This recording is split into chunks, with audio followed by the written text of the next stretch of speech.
but there isn't any like real logic behind them. It's just how I play more comfortable with my hands and both with my keyboard and my mouse. So yeah, this is something really personal. There isn't any best practice that you have to test, you have to try. You will see that sometimes a keybind isn't comfortable at all and then you will discard it. But yeah, it's something that you have to test, try, and then you will find your way, and that's the real magic. Hello guys, it's Reed here. Welcome to another video. So today I have a very special video after the other video that I did explaining how the cell add-on works for your party and raid frames. Some of you asked me in the YouTube comments and in the Discord server how you could get my UI. So I decided basically to create this video explaining the add-ons that I'm using and the step-by-step process that you have to follow to have the same UI that I'm using right now. So a quick summary of what we're going to go through today is: one, the list of add-ons that I'm using for my UI; two, the profiles and the step-by-step instruction on how to set up these add-ons; and third, we're going to have a look at my healing playstyle, the keybinds that I'm using, if I use click casting, if I use mouse over macros, etc, etc. Before heading into the add-on list, I want to clarify that with this UI package, you will have to use ElvUI, but there is a workaround. And in that case that you don't want to use ElvUI or you are having performance issues, you can just use shadowed unit frames for the unit frames and also bartender for the action bars. With those two add-ons, you can get more or less the same UI without the need of using ElvUI. That said, the reason behind why I'm still using ElvUI is basically it's a personal preference. I'm not having any impact on the performance when while I'm raiding or while I'm doing M+. So to me, it's just like I've been using ElvUI for many years, and for now, it's something that I will still use. But up to you. So this is the workaround. I didn't include that workaround in this video, but if you want to use my UI without using ElvUI, please let me know in the comments and I can help you to those. Okay, so let's get started. I'm leaving in the description the instruction and the download links to all the add-ons that I'm using, and you will see that I have split my add-ons into two categories. So the one is the bare minimum, the required add-ons that you need to install to use my UI, and then you have a list of like nice to have add-ons or quality of life add-ons that give you extra functionality, but as I said, it's just quality of life things or cosmetic features, but they are not like really needed to run my UI. That said, the first step that you have to do is to load all these add-ons and install them, and then we can go to the configuration.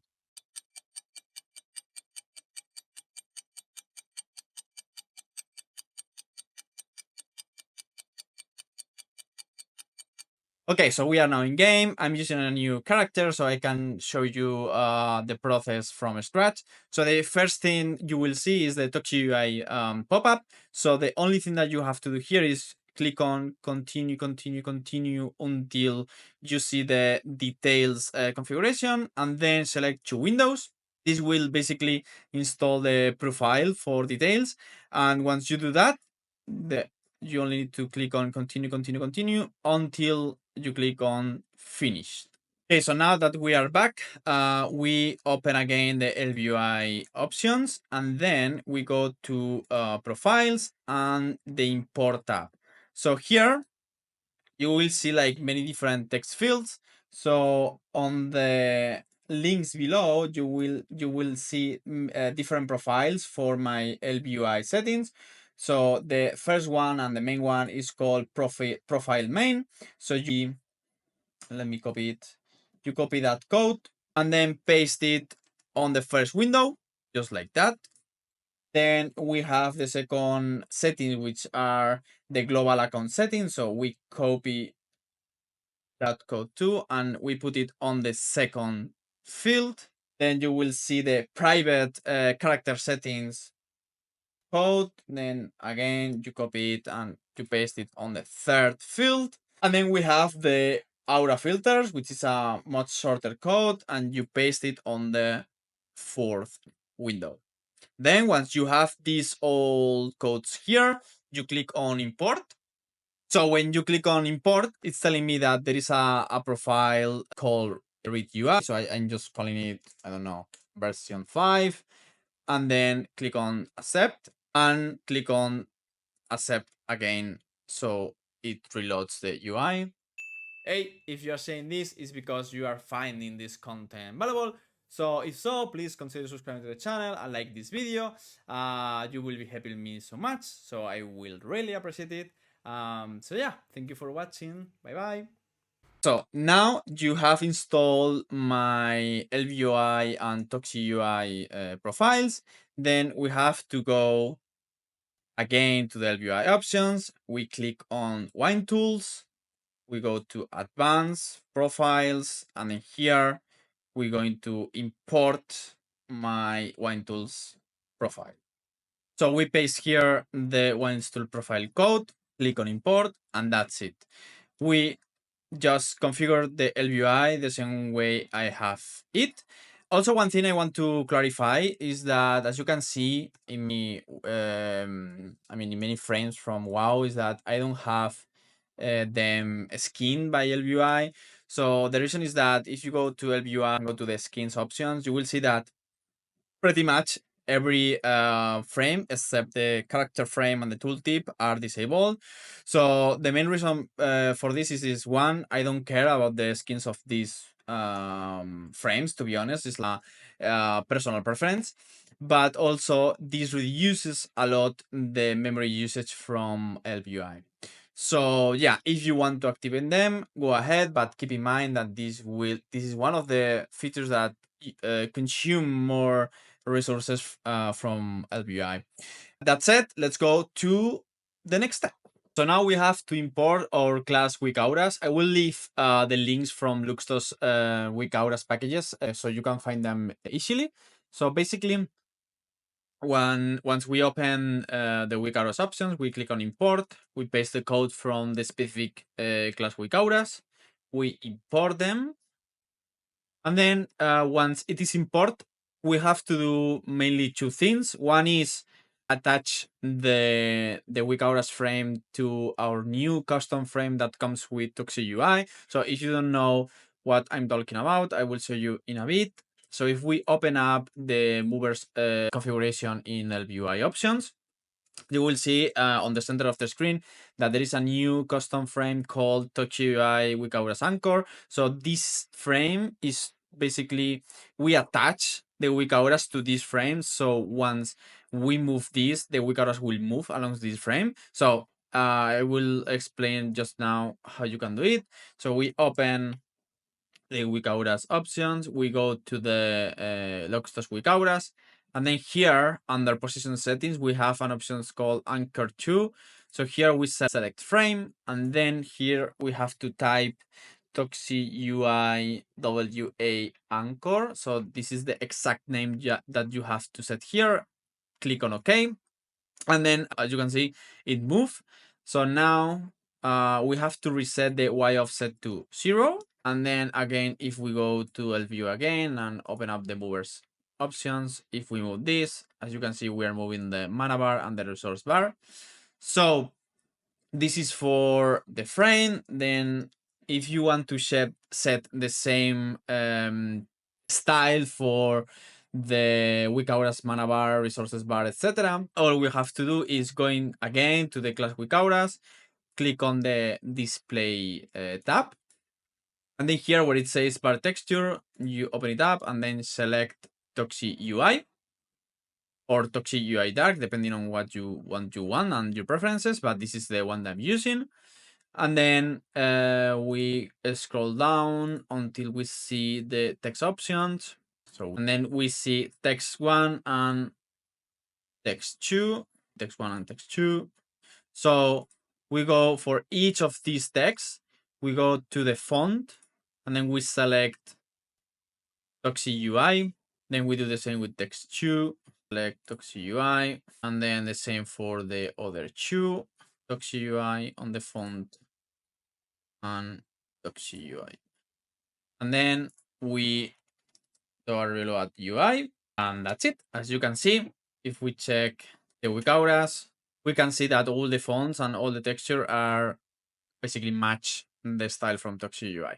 So now it's time to set up the cell add-on for our party and raid frames. I won't go into detail in these videos because I already made one video explaining in detail how cell works, share my own profile for my layouts and my indicators. So I will leave this video and the profiles below in the description. If you have any question, please let me know, but you will find that the instructions are very detailed and you will have everything you need to set up cell for you.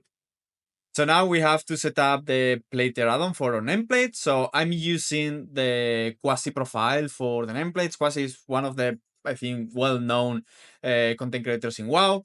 So why I'm using his profiles, basically, he's updating these profiles every season. And also, I think they are one of the best profiles you will ever seen for both Raid and also, especially for M+. So obviously, you can use any other profile that match better your preferences, but this is the one I'm using. And the tweaks that I'm doing afterwards is basically cosmetic to match the font and the bar textures that I'm using on the rest of the UI. So what we are going to do is open up the Plater menu, going to the Profiles tab, click on import profile, and then I will leave also the link to the Quasi download link. Then you paste here the code. It will verify that is the profile from Quasi. Then you can leave it the name as is, or you can put your custom name. So for example, new profile read, then click on it and it will import and reload the add-on. So now all you want to do is change the fonts and the bar textures to the ones we are using on the rest of the UI.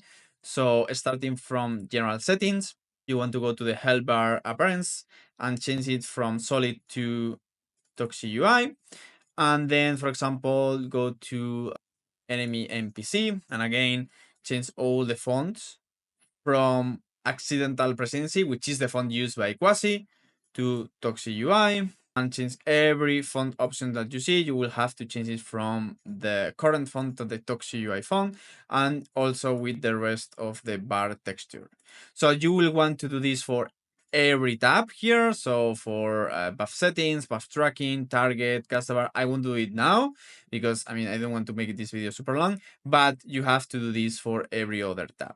The last thing that you want to do is on the target tab. In my case, I'm using the arrows. So if I target one here, you will see that there is a highlight, but there isn't any arrow to indicate you that you are targeting this NPC.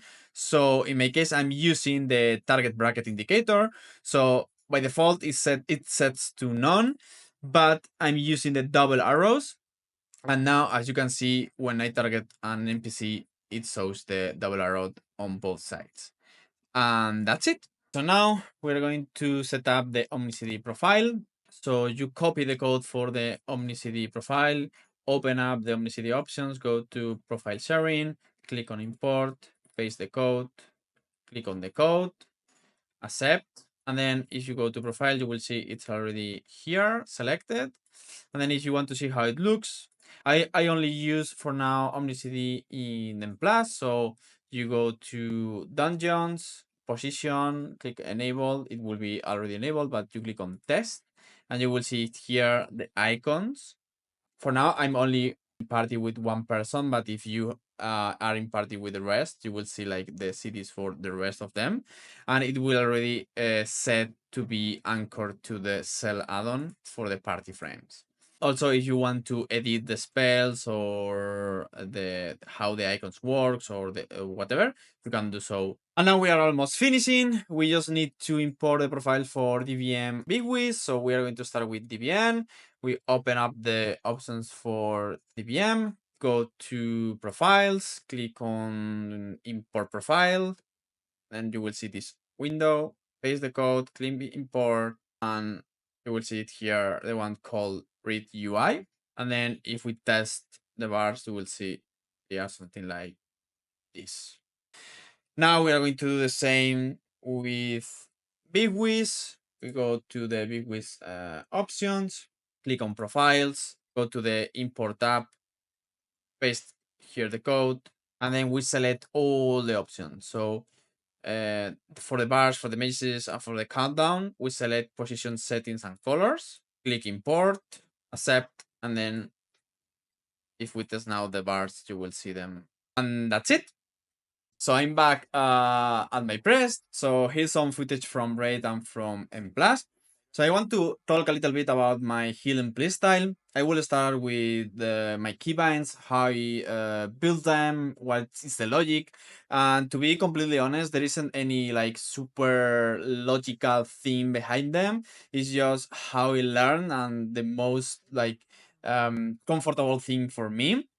So in my case, if you want to know my case, I use like the main numbers from 1 to 6, and then I use the combination of seed plus one of these numbers, and also I use a lot of the different keys around the movement keys, which are W, A, and D. Then, for example, and also S. So Q, E, R, T, V, C, X, C. These are some keys that you can see below in the action bar that I'm using, and also a combination of Shift plus R, Shift plus E, etc., etc. But there isn't any like real logic behind them. It's just how I play more comfortable with my hands and both with my keyboard and my mouse. So yeah, this is something really personal. There isn't any best practice. You have to play with it. You have to test how is more comfortable for you in a way that you push the buttons faster and in a safe way for you. But yeah, it's something that you have to test. You have to try. You will see that sometimes a keybind isn't comfortable at all, and then you will discard it. But yeah, it's something that you have to test, try, and then you will find your way, and that's the real magic. So regarding my healing playstyle, first of all, let's start explaining the main three healing styles we have in WoW. So we have the default one, the target and cast, then the mouse over macros, and then we have the click casting method. So from these three styles, the good ones are the mouse over macro and the click casting. Why we are discarding the target and cast. So basically, it's very slow. So when you are in a mythic raid or you are in a high kill level M plus, if you target and then you cast, it's super slow. You won't have time to react in time to prevent the damage that is coming, or you won't have enough time to save someone from your group. So yeah, basically, if you are healing this way, try to learn one of the other two as soon as possible, and you will see that your healing output will increase a lot. So that's it. We have then the mouse over macros and the click casting. In my opinion, in my personal case, I use the mouse over macros. Why? Because this is the way I learned when I started playing WoW. But it's true that you have to create a single macro for every spell, so it can be time consuming. It's also hard to maintain. I mean, not hard, but it takes time to maintain if you have to change your macros. But it works. Is the way I play, and so far I'm happy with it. So if you are coming from using an add-on like Hellbot or whatever, maybe you want to explore the click casting method, because it's true that it's easier to set up. You don't need to create a macro for every spell.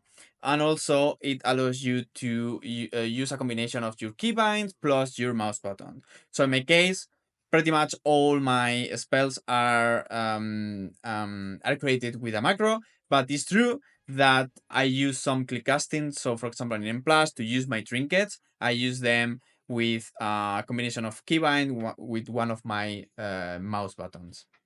So guys, that's our app. Hope you like the UI. As you can see, the main goal is to make it as clean as possible. At the same time, we have all the necessary information to have the best healing performance as we can. So hope you like the video. Please let me know in the comments if you have any issues or any problems installing the add-ons or editing any of my profiles. See you in the next video. Bye.